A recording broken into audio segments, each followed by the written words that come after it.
had a somewhat of a different thing. So again, 2020 COVID. So I was by myself. So I call my husband in the car and I'm just like sobbing because you hear anything is wrong. You immediately, react. And then just having to call both my parents and his parents are divorced. So making 4 phone calls was mentally, emotionally, and physically draining. I had to call out sick that day because I was like, yeah, we're not doing that. Cannot put a smile on my face and pretend nothing is happening. But just that emotion that you feel explaining something you don't know is hard. How did you kind of navigate that, Matt? A lot of prayer, leaning on my wife, my then wife, and my dad. My dad was very supportive, and trying to get comfortable in saying, I don't know. And that was an acceptable answer, or would have to be an acceptable answer for people that we don't know everything yet. Yeah. Gina? Yeah, and for me, I knew that I needed to get through these few months without answers. Her cleft was so severe, they were worried about a lot of other stuff. So they were like, if it's a cleft, we got that, but there's probably something else going on. So we were really worried about, results to tests and things. So I kind of made myself, even though I really didn't want to, do a daily gratitude practice where every day in the morning I would find 3 things that had happened in the last 24 hours, even if they were very small, like they could get me in for an amnio or whatever, like something really small, and I would write it down so that I could, go back and see how far we had come. And it's really nice to be able to look back at that now and be like, wow, we were thankful, that we have insurance. Like that's one thing that, I was thankful we could, even though I'm not always thankful for the insurance, but right at the time I was thankful we had insurance that would help pay for genetic testing, things like that. We were thankful we had this specific appointment to help us through it, So gratitude practice was, something that really helped. Yeah. Matt, I'm curious as you were kind of explaining, approaching this with your family, were there any misconceptions that maybe you had to tackle with them or, once you kind of got a head on your shoulders and kind of learned what was ahead of you? Yeah, my grandma, love her, but when I was telling her about it, she was like, well, what are you going to do? And we were like, well, what do you mean? What are we going to do? We have surgery. And she was like, well, he's too young to have anesthesia, so you're not going to be able to do that. We're like, well, no, we aren't. Like, that's something we have to do. We had friends. One of our friends asked us if we were now going to be very strong advocates for abortion rights. And we're like, well, what do you mean? Why would this change that? And they said, well, obviously, if you had known while your wife was pregnant, you would have chosen not to continue with the pregnancy. And we're like, cool.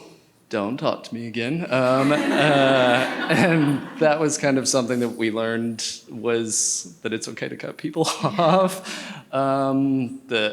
So kind of exploring that a little bit. I mean, we, I guess, have that like anxious feeling telling family and friends just because you don't know what their reaction is going to be. But then having that sort of reaction and then having relationships that I'm sure you've had for a long time being severed. I mean, how did you kind of navigate that in itself? Well, with people like my grandma, I talked to her pretty frequently, so we had very long conversations and heard where she was coming from, and she got to hear where I was coming from and stuff. But like the friend that I used to have, that was the first person I had to cut off, and kind of once you do the first one, it's easier to do the second one. You just kind of get a little cut happy. So I got pretty comfortable doing that, honestly, and building a really supportive kind of community around you, whether it's friends or family or even an online community, and we found a really great online community. The cleft community is fantastic. Yeah, I know that's how I met you. Met you. So you said that you kind of went to social media to look for community there. How has that community been able to help you, even throughout your pregnancy and then once Brianna was here? Oh my gosh, it's been invaluable just to know that there's a huge network of women and men, like just everyone who wants to be able to offer hope and also like resources. I used like the search bar feature, so I kind of got around the don't Google. I just like searched everything on like the cleft mom groups, trying to find out. And I think for me, you know, one of our biggest concerns was like, would she be okay? Like we knew we'd have the surgeries, but like, what would her life look like? And just seeing parents who were just kind of like one step ahead. Like, you know, we weren't really sure what it would be like, you know, when they were 1 or 2. And so just seeing parents who were sharing open and honestly, which is in turn kind of made me go to social media to share our story, because if I can do that for one parent, then, you know, it's worth it to let them know that we're okay. So I also did that. I went to Instagram, search #cleft because I didn't know what to do. And just seeing other parents share their journeys and their stories and the side-by-side pictures gave me, I guess, a glimmer of hope that it would be okay. Not so much for the physical aspects of a cleft, but more so just, like daily activities of living. Like, how is he going to eat, breathe, sleep, you know? Like go to school, like they do, I mean, all the things that you would want. Yeah. So what is maybe a piece of advice that you would give to a parent who might be sitting in their 20-week anatomy scan, or even at the birth of their child and seeing their cleft for the first time? That's a good question. I'm trying to think if I have some. Well, this is the siblings, but this is okay. So some specific strategies. So besides connecting with the cleft families, I think leaning on our cleft team was really helpful, because I like definitely future tripped about even things that I saw on the cleft Facebook group. And when I talked to our team about it, they were like, no, we don't do that. Like, no, that doesn't, like, we've never had that experience. So I think like knowing that every child is different. So, you know, you might read something online or on Google that, you know, your team is there to help your individual child. I mean, all children have their own needs. And so just knowing to lean on your doctor, and also focus on like positive thinking for yourself, knowing like I can get through this, we will get through this will make us stronger. Like, so just being able to find that support system with your team, leaning on them.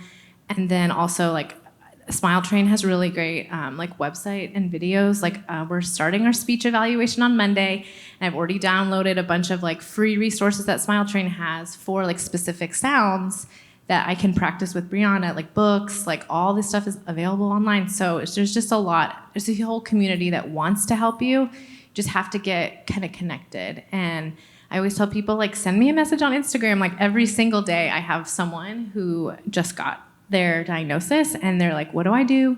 I don't know what, you know. And so then I can just share all the resources that help me, like help them find a cleft team, like, you know, so just connecting to people who want to help you.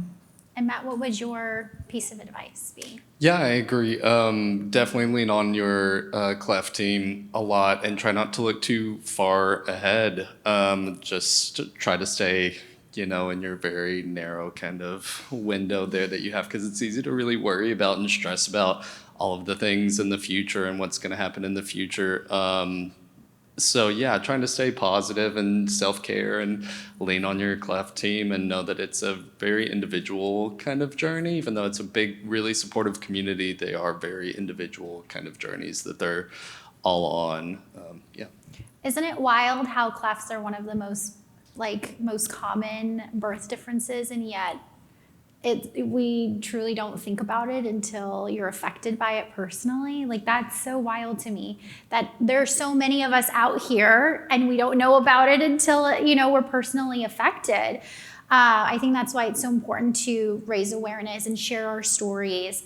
Kind of going back to social media, Gina, you know, how did you feel, or how did you make that decision to post a photo of your child on the internet? Yeah, that was something we definitely went back and forth about for a long time. I think one time I said, whatever I do, I will never share a picture on social media. Like, and then here I am now. Like, I think because I knew how much it meant for for me to be able to see how other children were thriving and how they were doing things that every other child did. And I needed to see that at my 20-week ultrasound. And I think, your doctor's telling you it's going to be okay. We see 150 new patients a year. Like, that's great. And that does make you feel good. But seeing a parent be like, we've got this, you've got this, like having the connection with other parents. I mean, it's just to have other families that can help you through it and knowing you're not alone. I think too, because we, not necessarily in your town or other people who can really help you through it besides, finding people online. Matt, have you had a unique set of challenges being a single parent raising a cleft affected child, or how has that journey been for you? Honestly, it hasn't been that different being a single parent. Not to get too much into that marriage life, but the support system's kind of been the same. But now it's just really making sure to give Cam the space to be able to communicate whatever feelings that he has and be able to openly express any feelings that he has, and making sure that like home life is a very safe place to let out frustrations or talk about whatever and questions about whatever from all the different things that are going on in his life. And yeah. And you say Cam's a twin. Yes. So how is navigating one twin who's cleft affected and one who's not? That's gotten really tricky recently. He started to compare himself a lot to his brother and asking why this is different than his teeth. He's very concerned, I guess, about his teeth and why they're different than his brother's teeth. So he's really become kind of a lot more aware of his cleft now. So we've had a lot more discussions about what it is and why that's different, but being different is okay. And his brother's his biggest cheerleader, and they started kindergarten last school year, and they've been great about combating bullies, kind of. Cam's very, I don't want to say aggressive, but he fights for his brother a lot, which is, I expected it to be the other way around, that Cam maybe would get bullied a lot, but Cam's very strong-willed. Very strong-willed, yes. But his brother is the exact same way. They fight like cats and dogs every day, but if anybody else steps in to try to do anything to the other one, they're ready to throw hands. Yeah. Even to me, if I get onto either one of them, they bow up at me and they're like, "What are you saying to my brother?" Yeah, so. I'm like that with my husband about my kids. Like, don't talk to my kids like that. Yeah. Gina, so Brianna was your third kid. So how was navigating or preparing your other two for Brianna? So being a teacher, I went straight to what I know, which is books. So we were excited to get Archie the Clefty. And so a couple of things we did. I started introducing books about all differences and just reading them at normal bedtime without making it like a special thing. And then it was right around the time where the Firebuds episode came out, Cleft Hood. So we watched that as a family, and that was a really great, representation, because we saw the surgeries and we saw all those things that this little cute car went through. So I was able to say, your sister's going to be born and she's going to have a cleft. Then we got a little doll that we could sew a cleft on, so we could show like this is how her mouth is gonna look. And I had some friends that I'd met who we became, instant friends with messaging and things like that. And so they sent me pictures of their baby with a bilateral cleft. So I showed my children like this is how other children look who have bilateral clefts, and this is how your sister, might look similar. So my kids really embraced it, loved it. Amelia, my oldest, started kindergarten, and we had to bring in a big class picture of, a family. And Brianna's cleft was unrepaired, and so she was very proud. She got to stand up in front of the whole class because her teacher was like, "Oh, what's he?" And she was like, didn't know what it was, and she's like, "It's just a cleft." And let me tell you, her surgeon's gonna close it. And she was very proud. It was like the first day of school of kindergarten. She's like, "It's not, it just didn't close all the way, but that's no problem. They're gonna close it." Like she was so proud that she got to share about her sister. So, celebrating and normalizing that we're all unique, I think was like the number one thing that really helped. And I think it's a beautiful thing that's a gift that my whole family has gotten, not just my children, but my parents, everyone has really been really accepting of others and everything due to, what we've gone through. Yeah. Matt, were there any specific strategies or resources that you kind of leaned into or used to kind of help you navigate? Not really, other than our cleft team, because it was such a whirlwind when the boys were born. We had to have our cleft team before we left the hospital, so we had like 2 or 3 days to put together our cleft team, and then we were there. It felt like every day. I'm sure we weren't there every day, but we were there all the time, so we were just kind of in that world all the time, and they were so great. They had answers for almost everything, not everything, but almost everything. So we really leaned on our cleft team really hard that first really year and a half, I think. So I think that, leaning on your cleft team, and then also, like we've talked about, just creating that safe environment and safe community for yourself and your child is really crucial. I mean, they say it takes a village to raise a kid, but even more so for a cleft affected kid. I mean, you can tell because there's a group of doctors. It's not just one who works on your child. What other last tidbits would you like to give your fellow parents here? I just think you can do anything, and that I think I always try to switch my mindset. So if I ever get in a spot where I'm really like, why did this happen to us? Why wish I could take this pain away from her? Like, I just try to think, like, how can I make this a positive situation? Where can I find the blessings and the positives in this? Because I know it's not going to do me any favors to like wallow or think about like anything negative. So just trying to reframe your mindset, has helped me immensely through this process and all of parenting, because it's definitely not easy to parent any children. Yeah. And for you? Oh gosh. I mean, sometimes it does suck, and that's okay. It is stressful, and sometimes it does really suck, but that's not going to last forever. Some of it's really hard. And it's just, you're not going to be in that for the whole time. Oh, there he is. Yeah. Yeah, there he is. That's Cam. Yeah, but our kids are so resilient. He surprises me all the time with how resilient and brave he is. Yeah. The kids will be okay. I know it's terrifying, and you'll lay in bed awake stressing about it, but they will be okay. Yeah, I think we as parents take on a lot of their mental load that sometimes they don't even have. We're like stressing over what we think they're feeling and what we think they're going through, and we have no, they're just like, oh yeah, I'm fine. Like I'm me. Yeah. I know my son Archie, he's 3.5 now, and at 2 years old, he came home from daycare and told me his nose was weird.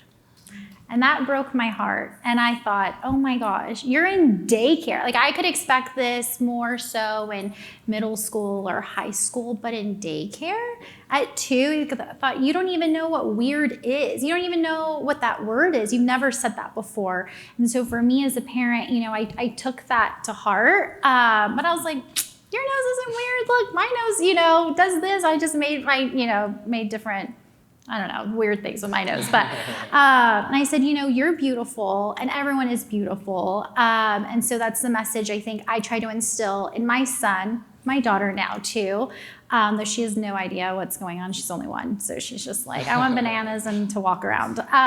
But it's really difficult, I think, as parents that we do take on a lot of that anxiety and mental load from them. But just remembering that kids are kids, and they are resilient, and they're brave, they're so courageous. And the things that they've gone through just within the first year of life, others can't even fathom. So I think that in itself is telling. Well, thank you all so much for joining us.